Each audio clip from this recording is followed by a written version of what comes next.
All right, everybody, welcome back to another episode of 77 WABC Sports. I keep saying WABC as if... Yeah, you got to hit the W.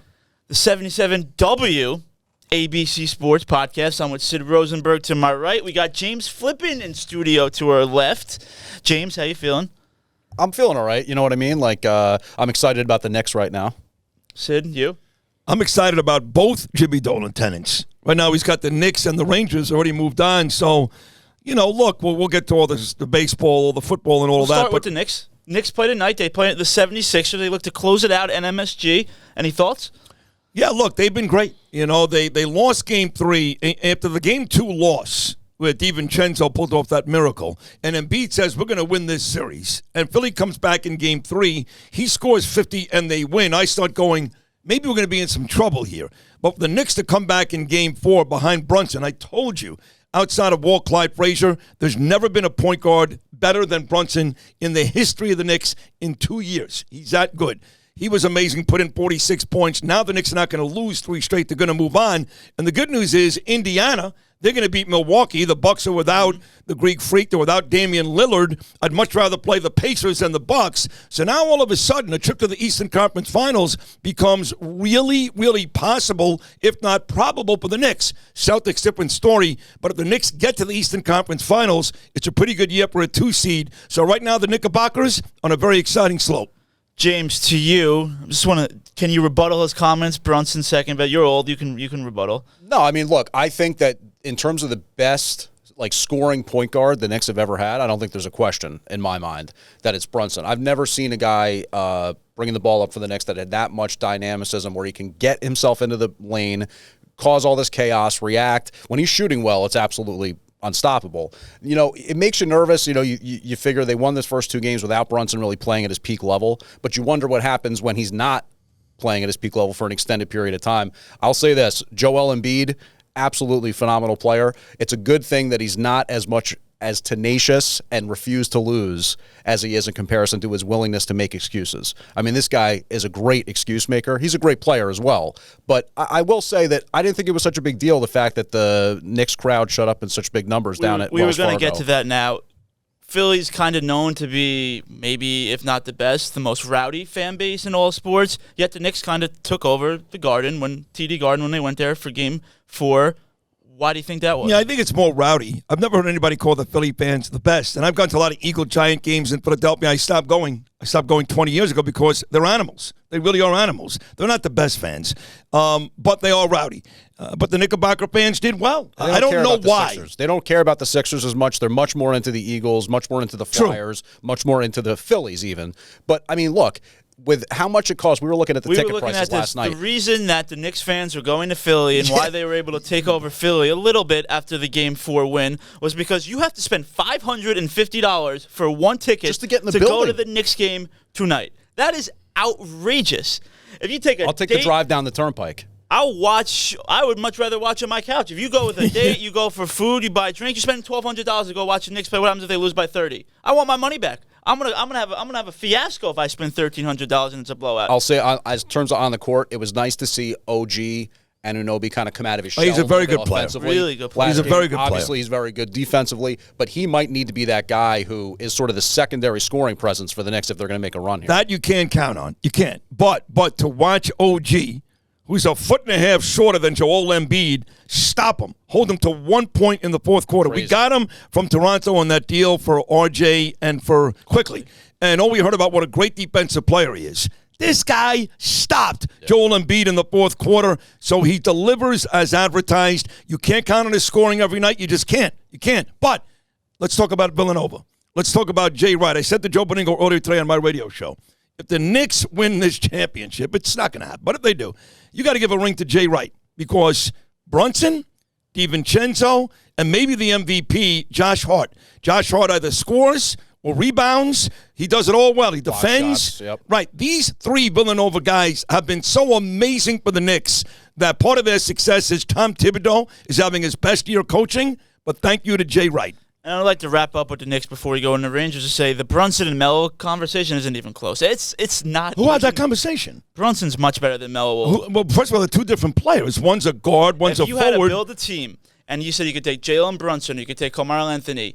99 out of 100 people should be taking Jalen No, Brunson. if I have There's nothing Magic against Johnson Melo. and Isaiah Thomas on my basketball team, I'm not taking Jalen Brunson. I'm taking a small forward. And you take Brunson or Melo. Then I would take Brunson. But these shots at Carmelo Anthony are dumb. There's no reason for it. No one said he's I don't better know than why I have Jalen to come at Brunson. Melo. It's stupid. The guy was a great player for the Knicks. He was a great scorer. When you talk about the great Knicks scorers ever, you got guys like Ewing, Bernard King, Brunson's there now. And right in that conversation is Carmelo. That's the bottom line. The thing that is kind of fair in terms of the shots you continuously There's take at nothing fair Carmelo about it. It's stupid. is that the Jalen Brunson era, you hope, that we're on the cusp of here, is bringing back a brand of basketball that the Knicks fan craves. That 90s era, tough defense, get after the boards, always hustling, refuse to lose, tenacious, under a Thibodeau team. By the way, he was a member of that 90s coaching staff.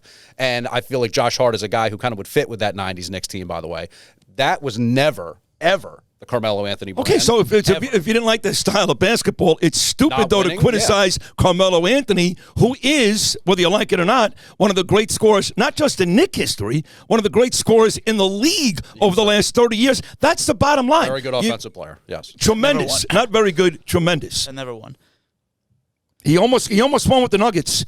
He lost to Shaq and Kobe in the Western Conference Finals. He won by himself 54 games for the Knicks and beat the Celtics by himself. You guys are not watching the same team I did. Yeah. He was not a great all-around player, but he was a tremendous, not very good, tremendous offensive player. And the worst tremendous. thing is, if I saw Carmelo right in front of me right now, I'd go up to him, give him a big handshake, and say, big fan. So that's how much of a sucker I am. Yeah, I do all the time. I don't know what it says about Knicks fans that we're on the cusp of moving on and that we're bitching about Carmelo. Yeah, exactly. Let's move on. Let's move on. I agree. All right, let's move on to headline number 2. We'll get into some hockey. Islanders, I guess they have a big game tonight. They look to keep their season alive. They're in Carolina. I guess you could say they stole Game 4. They were down 3-0.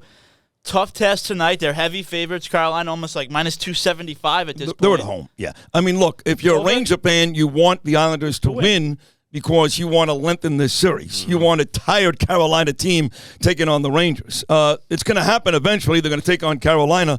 And look, the Rangers did what they had to do. They're the number 1 overall seed, 114 points, club record, 55 wins, club record. They swept the Capitals. That's what you're supposed to do.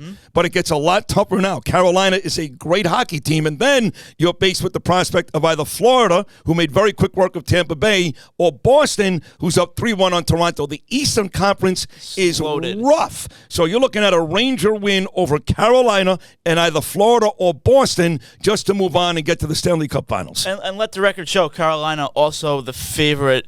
Back to you, James. I know you're not the biggest Ranger fan out there. Do you watch first? Do you watch hockey at all? No, I mean, look, I'm not really a hockey guy. Like, I always pull for which one of the local teams is making a run at it. Obviously, right now, looks like the Islanders will be kind of short work, and the Rangers, obviously, you hope that they have some staying power here. But it seems to me like you were telling me that you feel like the Hurricanes are actually a really bad matchup for I think the Hurricanes Rangers. probably possess the toughest matchup for the Rangers out of any team in the league. And Well, there's a reason why, to your point, to Mike's point, Carolina is the favorite to win the East. Rangers had the most wins. Rangers had the most points. Carolina is the favorite because they made a great trade deadline acquisition, and they do match up well against the Rangers. But be careful, because I heard the same thing last year, and the Rangers beat them. So 2 years ago. 2 years ago, right. So I would say, yes, based on the odds, Carolina is the favorite. But the Rangers were the best team in hockey from day one to a 4-game sweep of Washington. They have done what they're supposed to do. Let's see. And I also think what's different about the Rangers this year is they're better coached than they were in the past few years. Laviolette is terrific. He has them playing fundamentally sound hockey, tough hockey. Rempe plays like this really big. Well, he's a big acquisition. I mean, and I'm not plays 5-6 minutes a night, but he that's still it. plays a big role. And I'm not going to kill Gerard Gallant. I do like Laviolette. I know them too. both very well. But here's a fact, okay? The Rangers, their special teams are the best in hockey. They've got the best power play in the NHL. They're top 5 in penalty kill. That's a big deal. That's a big deal this time of year. So it all points towards a Ranger win despite the matchup and Carolina being the odds-on favorite. Penalty kill and power play, Rangers the best in hockey. Well said. Let's move along to baseball now. We had some good conversation before we came on. Yankees and Mets. 2 Met fans to my right, Met fan in the middle here. So we'll start with the Mets. James, you were irate last night after the Mets lost a game in April to drop to 14-14.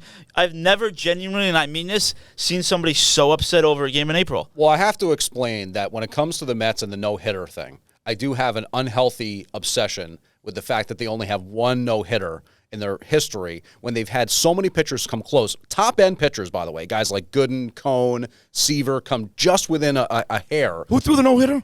The one Santana. guy ever was Santana. Yeah, that was a double by Carlos Beltran. Wasn't even a Exactly. no-hitter. It wasn't even a real no-hitter. And then if you count the collaboration And by no-hitter. the way, they pitch in, it's always been a pitcher's ballpark with Shea, Citi Field, whatever. So it just bothers me that they don't have any no-hitters. And then you have a guy like Severino go out there and absolutely shove 7 innings of no-hit ball. You can't scratch but one run across. By the way, it was a solo home run from Nimmo, so never a To lead rally. off the game, too. I'm just so sick of this Mets team and these Mets teams that year after year after year have terrible hitters, just awful hitters. It's boring to watch. You never see a rally. You never see anything dynamic from these teams. You have 190, 205, 240, 230, 190. These are the averages for your starting guys. And yeah, they've got some injuries, especially to the starting rotation, but that's not their problem. I'll say this. I like what David Stearns has done in terms of putting a bullpen together. Nice to actually watch a team that can actually, have a guy come out of the bullpen and make some outs.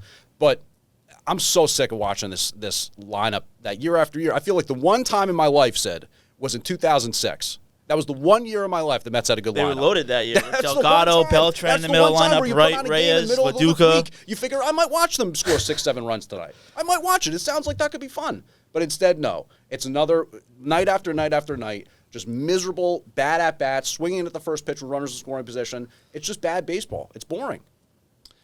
This is why I don't do sports talk radio anymore. Yeah. No, this is The Mets were 0-5. And I said the Mets were not going to be good this year. I said they were going to stink. 0-5, I'm right. Then the Mets do all the things that you say you don't see. They do it all. They win 11 of 14 games. They score plenty of runs. They take 2 out of 3 from the Braves. They take 2 out of 3 from the Dodgers. They have comeback victories, Nimmo home runs, Alonso home runs. And now the Mets again are on hard times. They're not a good team. I don't care if they won 11 out of 14. They're not a good team. They are what I said they were going to be back in March. They're going to struggle somewhere below 500 all year long. They're not going to make the playoffs. I'm not surprised. But, this is how it goes in baseball. You have ebbs and flows. One week you look pretty good. The next week, I can't watch them the last 18 years, since 2006, since Carlos Beltran took a third called strike against Adam Wainwright. They are what they are. Usually baseball teams turn out to be that way. They're just not a very good team.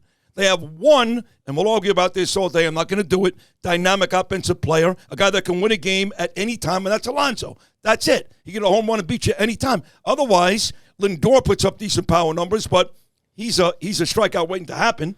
And the rest of these guys, I can't even tell you who half these guys are. Marte has a good game here and there. Third base has been an issue. They are what they are. This is a team that's destined to finish about 10 games under 500. Stearns and Cohen has a lot of work to do. I think the Mets are a good team, and I agree. Good team. Yeah, the Mets are a good team. When you compare them against the rest of the league, they're above average. We're not going to win the World Series. They're 14-14. How are they above average? They've lost That's exactly average. They lost a lot of tough games in the beginning of the 14-14. season. They're an average team that's missing their best player in Kodai Senga, hasn't had J.D. Martinez really have any consistent at-bats until the last 3 days, and you have Francisco Lindor hitting 200, and you're 14-14. So I think things will probably only get better. You have a decent starting rotation. That was what you and I complained about coming into the season. You can't win Jose Quintana as your ace. Well, Severino looks decent. Quintana looks decent. You're getting Senga back. They at least have some live arms. You mentioned the bullpen. But the ebbs and flows that you're going through every day are really unacceptable. I mean, you got to look yourself in the mirror. How old are you? I mean, you're crying in front of a mic. Last night, I've never seen somebody go so crazy in my life. Joey Wendell. Joey Wendell's got to go. Edwin Diaz has got everything. I didn't even have anything to say about Joey Wendell. I will right now. What a waste of a signing. You had a guy in Luis Guillorme who plays good defense, who can't hit. Oh, he was now terrible. you have a guy who can't hit in Joey Wendell, who What plays terrible are you defense. looking for, though? Are you looking for the team to win the World Series this year? Is that what you No, really, I would like you to wake see, up, you I put a would Mets like game a on, and you think they're handful going to of win the these World established Series? veterans to not be so mediocre. Is it so much to ask Jeff McNeil to actually bat Jeff McNeil 270? stinks. I really don't understand For that Francisco Lindor to bat 250? from shortstop position. And there for a he's guy right. like Brandon Nimmo to bat 250, is that so much to ask? Lindor these hitting guys 200 stink. is unacceptable. Well, he did the same thing the last Can he couple of stop years. batting lefty, please? Please stop batting lefty. Yeah. I mean, I'm begging you to stop batting lefty. You're right about that too. Look, I'm not expecting much from this team. To me, 14-14, they have over exceeded my expectation because I'm sorry, I'm not buying Quintana yet. He pitches 5 innings, by the way. That's it. They all go 5. Yeah. So Welcome this to could MLB. get very, very ugly for a lot of these guys when they start to amass warm days and a lot of innings come July and August. So at 14-14, I think if you're a Met fan, you got to be very happy because they're not that good. So we'll see what happens. It's a long season, but I refuse to get crazy about baseball till about August. I Now, by agree. August, the Mets are going to be out of it. Now, the stadium's going to be empty, and we're going to be talking about the Yankees and the Jets and the Giants. But if I'm wrong, I'll get crazy then. But right now, there's a long way to go. You literally have 140 games to go. I hope the next era of Mets, whoever it is, with the Drew Gilberts and the whatever, have some 300 hitters. That's all. You want to bring back batting average? I would love to watch some 300. Just 2. Maybe 2 in a lineup. So would you rather That's have it. a guy like Alonso hit 230? Last question for the Mets. We'll move on. You'd rather have a guy like Pete Alonso hit 225 with 40 home runs or 100 RBIs? Would you rather have a guy like Jeff McNeil hit 300 with 8 home runs and? I mean, it's not an apples-to-apples comparison. I mean, I'm just saying that, there's guys who do both, by the way. Check out the Dodgers lineup sometime. The Braves, Phillies. So now if you There are really guys who do follow both. baseball and came here with data, you would know that Acuna, Austin Riley, and Matt Olson are all have OPSs below 700 and all hitting below like 250. So if you did your homework and you didn't right. just scream and shout, you Last know time- that last right now time I saw baseball is the down. Braves- last Baseball time I right now saw has the Braves worst play- OPS since Last time I saw the 1989. Braves play, Matt Olson was piping bombs beyond the fence. Last year he was. This year he's been awful. Look, They're a month into the season. You win the answer to your question is you win baseball games when you have them both. Yes. You have guys that hit 300, that get on base, that'll steal a base, that'll not break the bunt. And then you have a guy like Alonso who could hit 240, who cares, and hit 40 homers and knock in 130 runs. That's the truth. You have them You have both. the lineup. It's That's gotta have all of them. right. You have to have them all. The problem fabric. is the Mets don't have any 300 hitters. Yeah. And really right now, outside of Alonso, I mean, Marte's got 4 home runs and Vientos And had a he's big looked home run. good, actually. Yeah, right. There's just not enough consistency. So, again, 138 games to go. Yep. Let's see what happens. All right, we'll go to the NFL draft. What about the Yankees? What do you got to say about that? I mean, the Yankees they ripped Milwaukee a new one over the past weekend and scored like 38 runs. Then they get shut out last night. Those are the ebbs and flows of baseball. You score 40 runs in a weekend, and then you score 0 runs last night. For the Yankees, I mean, you got to be stoked at 19-11. Aaron Judge. No Cole. Yeah, no Cole. Aaron Judge has been pretty bad. He's been Right. better over the Yeah, he's last been- week. yeah, okay. Gleyber Torres has been awful. Anthony Rizzo, he's been better over the last week, but he's been overall underperforming. And you're 19-11. Yeah, I mean, look, Volpe is really fun to watch. And he homered 2 days ago. They scored 30 runs in 2 days. Here's why I'm not stoked from the Yankees. I started the year worried about one team. One. The Astros. Not Toronto, not Boston, not even Tampa, although Kevin Cash is a great manager. I'm worried about Baltimore. Well, guess who's right there with the Yankees? They shut them out last night, and they're now tied for first. Baltimore. So I'm not stoked. If I had a 4-game lead on the Orioles, I was 19-11, and they were 15-12, I'd be stoked. Right now, the one team that I was afraid of in March is the team that just beat me last night, and they're right there. Otherwise, great start, like you said. Injuries, guys, inconsistencies, still finding ways to have big games offensively. But the Orioles scared the hell out of me, and they beat me last night. Yeah, well, I mean, I think he's spot on. I mean, if you look at the O's roster from top to bottom, they're loaded with young players. I question if they have the pitching. Yeah, What they're they brought pitching, in, exactly. Well, they brought in Corbin Burns from Milwaukee, so they have that. He's been they great. have that prototypical ace. Do they have enough after him? They have guys like Kyle Bradish. He's coming off the injured list. They lost John Means. He's another young live arm. Tyler Wells. He's hurt. All young arms. They got a lot of young. They're very young. Can a team that's that young, and I guess that with that little experience, compete with the New York Yankees? Of course they can. I mean, I'll take you back. It's a long time ago because I'm old, but I'll take you back 21 years ago. They asked me the same thing. Can a team with guys like Brad Penny, baby, Josh Beckett, baby, a young Marlin team beat a Yankee team in the World Series? And they did. Yep. So you're either good or you're not. I don't care if you're old, young. You're either good or you're not. And Baltimore is really good. And I agree, they are very good, and that's going to be a fun race to watch for the rest of the season. Over to the NFL draft this past weekend. 2 Giant fans sitting to my left and right. You guys take Malik Neighbors number 1. Yeah, I mean, look, we talked an awful lot the day before. Everybody was talking about it. The Giants are going to trade up. They want Drake May. They're done with Daniel Jones. They just gave Daniel Jones $40 million. He's got $120 million left on his contract. They're done with him. Fine. I was ready to move on myself. Clearly, when you pick Neighbors out of LSU, you're not done with Daniel Jones. That's going to be his number 1 weapon this year. So they're going to take a shot with Jones. A lot of money still coming to Jones. They've moved Tyrod Taylor out. He backs up Rodgers with the Jets now. So what that draft said to me for the Giants was Daniel Jones is still our quarterback. Now, look, he's not their guy. You know, Shane and Daboll did not bring him in. He came the regime before. So there's no real loyalty there other than he did win a playoff game in Daboll's rookie season. So I can see them moving on, but they're not. They drafted Neighbors to give this quarterback more weapons on the outside. Now, a year from now, we'll be saying the same thing. Are the Giants going to draft a quarterback? This draft said 2 things. I want to improve my defense, and Daniel Jones is my quarterback. Speaking of Daniel Jones, guys, James? Yeah, I mean, I root for Daniel Jones. I like Daniel Jones. Love I'm not Daniel saying that I Jones. think he's a great player or whatever. I think he's a solid starter in the league. And I like the fact that Neighbors is a guy, if as advertised, can help take a quarterback to a different level. Now, I'm not suggesting that means that Daniel Jones is going to go out there and light the house on fire. The Giants' offense has been terrible for years. But if he can be that guy who consistently grabs 8 to 10 catches a game, somewhere around 100 yards, you play fantasy, you know, one of those stud, count-on-him wide Asking receivers. for a lot, but You know, I don't know if that's true. This is a guy who consistently got open with ease in the SEC. I think set you're right. records at LSU. I think you're right. It's wide receiver U, basically. I mean, this is a guy who could have a huge impact on the offense. Now, You're right. you could change an offense. That's what you hope to kind of get from the him. guaranteed money, more or less, I think is up for Jones after this coming season. They could He get can't out stay after the healthy. season. It's kind of the perfect storm. His neck injury is really scary. I mean, that could be like is he ever walking again type thing. Coming back from the knee injury this year.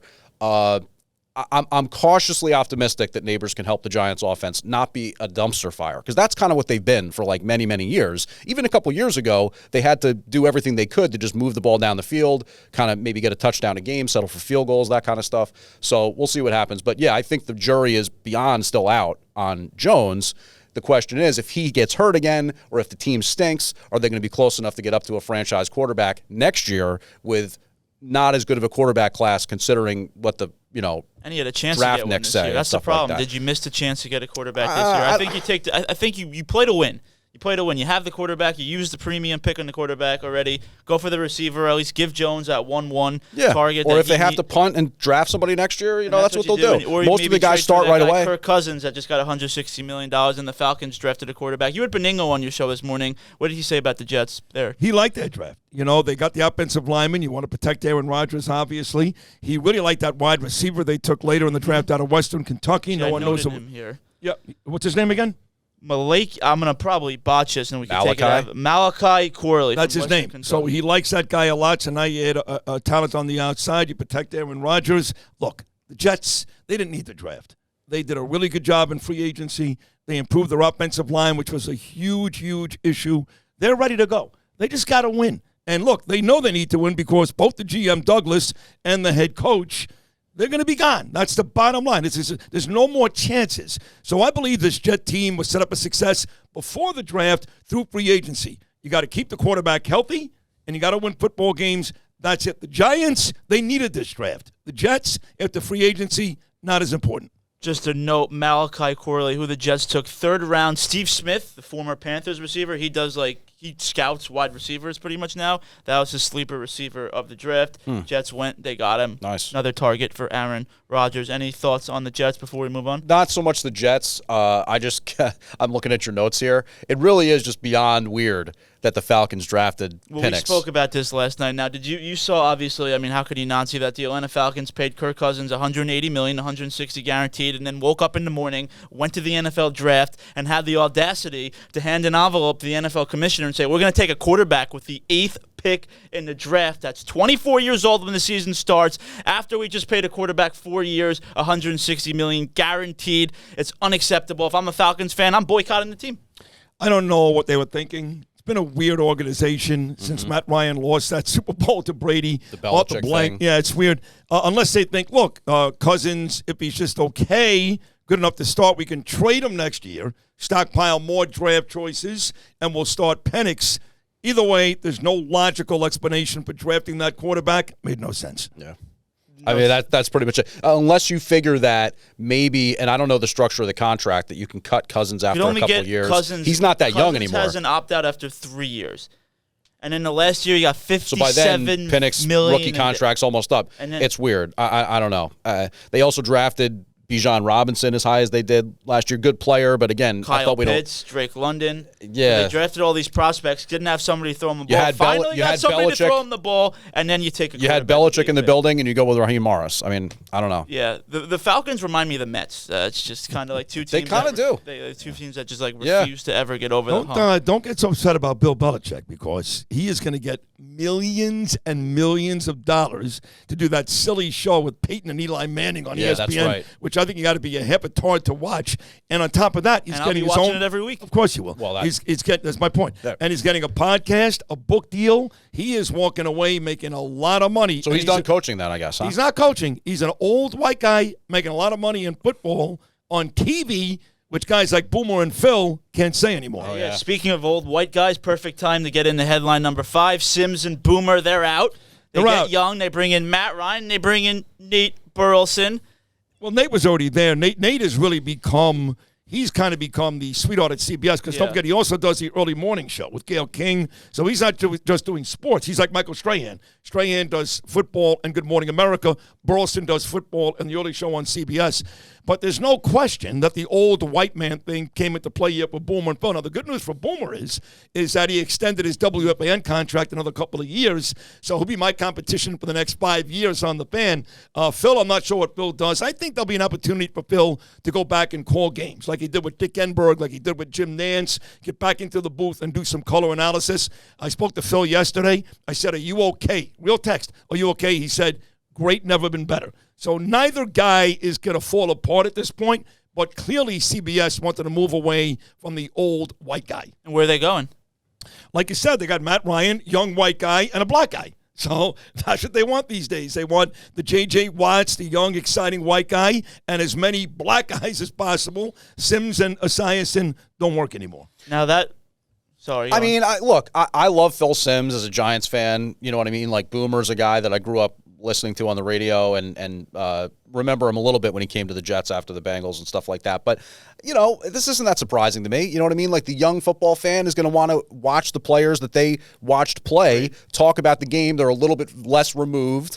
You know, Phil Simms and Boomer, you know, obviously they know more football than – they've forgotten more football than anybody else knows. But that being said – you know, concepts change, the league changes, the salary cap era versus the coming into that when Boomer and Phil were playing. You know, the way that the social media era has changed football and stuff like that. I think it makes sense to kind of get some new blood in there. And you look at the same thing with Monday Night Countdown. They're bringing in Jason Kelsey, who is already kind of a media star given his podcast and stuff and his ubiquitousness with the media. So I don't really have any... I can't question it. You know what I mean? Plus, those guys are probably making a ton of money, Sims and Boomer. Oh, sure. So, moving forward, do you think the media, sports media, changes moving forward? Like, what is? No, listen, he makes a good point. I mean, you know, the last coach that Phil Simms played for was Dan Reeves. Yeah. The last coach that I believe Boomer Esiason played for, well, I forgot already because he went to Arizona after his days with Sam Weish in Cincinnati. It's been a long time. So I don't think they did something that was so egregious, so awful. To his point, how about a guy that played a regular season game in the last 20 years? Sims played against John Elway in a Super Bowl, and, of course, Boomer lost to Joe Montana. So your point is well taken. I'm not sure it means a total shift in media, but there's no question. This goes back to John Skipper. When John Skipper took over ESPN, and Dan Lebatard told me this, his idea of the perfect sports community was diverse, right? He wanted a Cuban guy, a black guy, an Asian guy, a Muslim guy. That's what he did. And ESPN began to change in tremendous fashion. And it's never really gone back to where it was before, which was Chris Berman and a bunch of white guys, right? Dan Patrick, Keith Olbermann. So that started a while ago. So sports remains stuck on, maybe not stuck on, they want diversity. They want a whole bunch of different looking folks out there, and that's what they do at ESPN, and that's what the networks will do, except for the big teams. Think about it. Nance and Romo. Now you have Tom Brady. That hasn't changed a heck of a lot, right? They're still going for that white quarterback, that white agent play-by-play guy. But all the other guys around them, Skipper's philosophy, get as diverse as possible. You think Brady's going to be a good? You like him on TV? What do you think? I've had this argument with Lou Ruffino all the time. I don't know. He's like, he's going to be more boring than Jeter. I don't know. Well, here's what I know. I think Brady will be terrific. Listen, he's won 7 Super Bowls. He knows how to win. Yeah. Tony Romo got on the air, and he made a lot of money. And people loved him right away because he happens to be good when he cares. When he's not thinking about golfing or whatever else he does. Right. When he's into the game, because he has a habit of all of a sudden disappearing on you. When he's into the game, he knows his stuff, and he was good. Who knows more than Brady? And this idea that Brady has no personality, that's not what Gronk says. True, yeah. That's not what Belichick says. No, that's a fascinating point because, and Brady had a quote, I think, on that podcast where he alluded to, I would come back for make a run at the playoffs type thing or something. He said, I crushed. I was a gladiator on the field. I knew how to win. I always helped my team win. Now I'm ready to help my next team win. Now, I don't know if he was talking about the ownership group with Las Vegas or something like that, but I felt like he was maybe talking about the broadcasting. And you're right. Tony Romo, you think about like comparison to their career. Tony Romo, flash in the pan, came out, was the hottest thing since sliced bread, replacing whoever it was, Drew Bledsoe or whoever. Yeah, right, in essence. Oh, didn't he replace Sims? Oh. Well, you're talking about on the TV. No, he's talking about football. Okay. Right. So he was going to be the next. I mean, he didn't replace. I was talking when he was actually playing. He was going to be that next guy coming out of Eastern Illinois. Well, he was undrafted, so I don't know if he was Eastern really Illinois. But when he first started playing, he actually was really showing out. Speaking of overrated, but we won't go down that path right now. And then he got hurt with the collarbone and stuff like that. Kind of fizzled out at the end of his career. But wouldn't it make a lot of sense if a guy like Tom Brady, who is known as, like you said, the greatest winner of all time in football history, goes out there and just makes an absolute show of it with his broadcast career? I could see it. Yeah, I think he'll be great. I think this is a perfect way to wrap it up. Everybody, we appreciate you tuning in to another episode of the 77 WABC Sports Live podcast. Sid to my right, James to my left. Boys, appreciate it. It was fun, as always. And we'll see you next week.